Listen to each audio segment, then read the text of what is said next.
Uzmanību šajā dienā arī šogad tika pievērsta pasākumiem Rīgā. Gājiens no Doma baznīcas un ziedu nolikšana pie brīvības pieminekļa noritēja bez būtiskiem starpgadījumiem.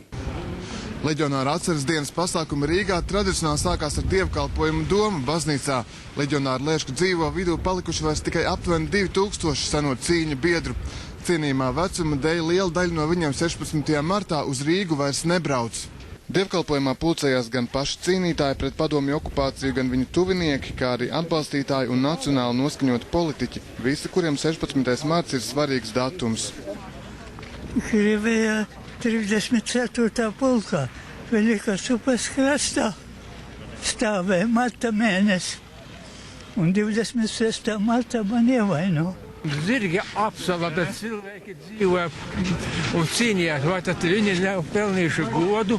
Es uzskatu, ka visiem latviešiem, kuri šo zemi uzskata par savu, kurus uzskata, ka viņi ir saimnieki savā zemē, ir jāparāda, ka viņi tādi ir. Kamēr sirmie karavīri piedalījās dievkalpojumā, ārpus baznīcas aizvien kuplākā pulkā sanāca viņu atbalstītāji. Ziediem rokās tie gaidīja brīdi, kad varēs pievienoties gājienam uz brīvības pieminekli.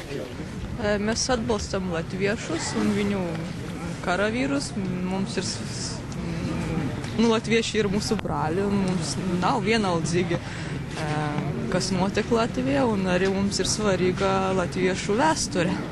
Tā vēsture, diemžēl, ir tāda, kāda ir, vai mums viņa patīk vai nepatīk, bet fakti ir tādi, un šie cilvēki ir krituši par Latviju. Es domāju, ka cilvēki ir dzīvi tikmēr, kamēr viņus atcerās.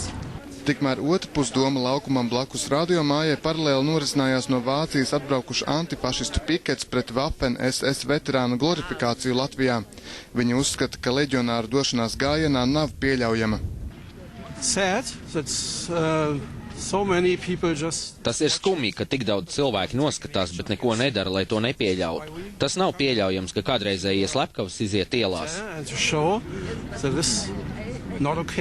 Tuvojoties gājiena sākumam, Vecrīgas ielās parādījās aizvien vairāk policistu. Pie Doma baznīcas tika iznesti sarkanbaltsarkanie karogi un plakāti ar uzrakstiem "Nē Hitleram un Staļina režīmam" un "Nē okupācijas varām".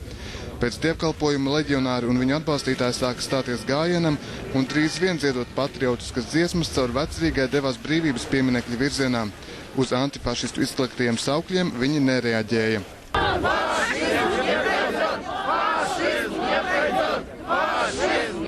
Gājiena priekšgalā kā allaši soļoja Nacionālās apvienības deputāti, arī šī gājiena dēļ amatu zaudējušais pašvaldību ministrs.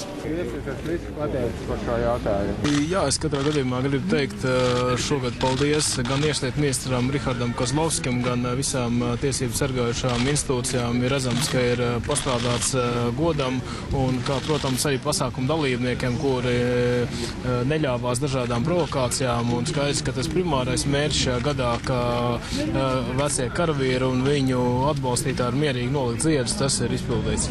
Pēc policijas aplēsēm gājienā piedalījās aptuveni 1500 cilvēku. Drīz pēc ziedu nolikšanas gan gājiena dalībnieki, gan protestētāji mierīgi izklīda.